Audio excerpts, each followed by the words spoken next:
Meski bukan lagi sebagai ibu kota RI, Pilkada Jakarta masih sangat menarik dan diperebutkan oleh partai-partai besar.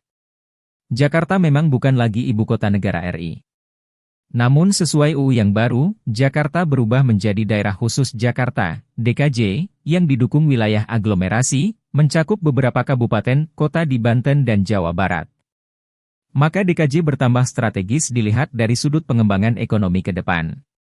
Koalisi perubahan yang didukung Partai Nasdem, Partai Kebangkitan Bangsa, PKB, dan Partai Keadilan Sejahtera, PKS, mungkin saja pecah kongsi. Artinya, masing-masing partai mengajukan cagup sendiri. Lagi pula, koalisi perubahan memang dibentuk untuk mengusung calon Presiden Anies Baswedan kala itu. PKS sedang berpikir kuat untuk mencalonkan kader sendiri dalam Pilkada Jakarta, setelah kemenangan partai ini dalam pemilu Februari yang lalu. Di Jakarta PKS memperoleh tambahan suara untuk calon anggota DPRD menjadi 18 kursi, sedangkan untuk DPR RI juga memperoleh suara 19% lebih. Wajar bila kemudian PKS berpikir, mengapa harus mencalonkan kader partai lain atau tokoh netral seperti Anies Baswedan tempo hari. Sekretaris Jenderal Partai Keadilan Sejahtera, PKS, Abu Bakar Al-Habsyi mengisyaratkan hal itu.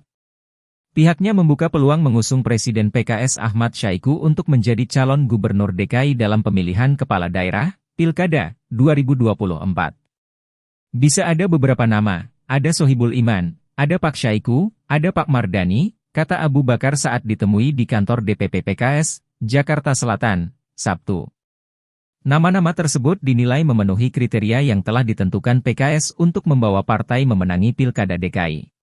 Saat disinggung soal kemungkinan mengusung Anies Baswedan untuk menjadi gubernur DKI Jakarta lagi, Abu Bakar mengaku pihaknya masih mempertimbangkan hal tersebut. Menurut dia, keikutsertaan Anies Baswedan dalam pemilihan presiden sudah membuat dirinya memiliki predikat sebagai tokoh nasional. Sehingga Abu Bakar menilai jabatan gubernur bukan lagi hal yang sepadan untuk Anies. Pak Anies sudah 25% sebagai tokoh nasional. Kasih kesempatan sekarang Anies mengantarkan orang PKS untuk menjadi gubernur DKI, kata dia. Munculnya nama Anies Baswedan disinggung oleh Ketum Partai Nasdem Surya Paloh. Ya probability ke arah itu masih ada saja, kita perlu pengkajian, kata dia singkat saat ditemui di kantor DPP Partai Keadilan Sejahtera, PKS, Jakarta Selatan, Sabtu. Namun demikian, internal Nasdem diakui Surya masih menggodok nama-nama lain yang akan dicalonkan di Pilkada DKI Jakarta. Pilkada DKI memang kita lihat nanti, jangan asal bicara dulu, kata Surya Paloh. Kader Partai Nasdem yang semula santer menjadi cagup adalah Ahmad Sahroni. Apakah pasti dicalonkan? Hasil suara Partai Nasdem di DKI Jakarta sedikit lebih dari Golkar, urutan 4 setelah PKS, PDIP dan Gerindra.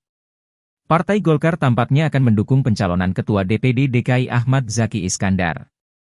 Namun suara Golkar di Jakarta relatif kecil, meski mencatat kenaikan jumlah anggota DPRD DKI dari 6 menjadi 10 kursi. Semula sempat digosipkan nama Ridwan Kamil, RK, maju dalam Pilkada Jakarta. Namun belakangan ini RK lebih santer diplot untuk Cagup Jawa Barat, meneruskan prestasinya selama 5 tahun yang lalu. Dari PDIP muncul nama Mensos Tri Risma hari ini. Tapi mungkin saja dicalonkan PDIP untuk bertarung di Jawa Timur melawan Hovifah Indar Parawansa. Tinggal bagaimana kalkulasi PDIP mengenai pencalonannya. Beberapa pengamat memperkirakan Risma akan sulit mengalahkan Hovifah yang sangat populer di Jatim, selain akan didukung oleh partai-partai penguasa. Maka apakah mungkin Risma akan dicalonkan PDIP di Jakarta? Saya takut, terus terang. Bukan apa, kalau yang bisa bicara saya mampu atau tidak. Itu yang pertama Tuhan, yang kedua rakyat, suara rakyat itu suara Tuhan, kata Risma usai kegiatan Desainer Summit 2024 di kantornya, Jumat, 26 April 2024. Risma juga menyebutkan dirinya tidak memiliki uang, sehingga tidak mungkin melakukan kampanye untuk mempromosikan dirinya. Kecuali rakyat yang mengampanyekan dirinya secara jujur dan adil, katanya. Dia berpendapat, jabatan yang ditawarkan kepadanya memiliki tanggung jawab dan risiko yang besar. Karenanya, ia belum berani memberikan jawaban iya atau tidak untuk soal jabatannya ke depan. Maka, Pilgub Daerah Khusus Jakarta akan sangat menarik untuk diamati. Siapapun pemenangnya, sangat potensial mengikuti jejak Joko Widodo dan Anies Baswedan untuk maju sebagai calon presiden tahun 2029 yang akan datang.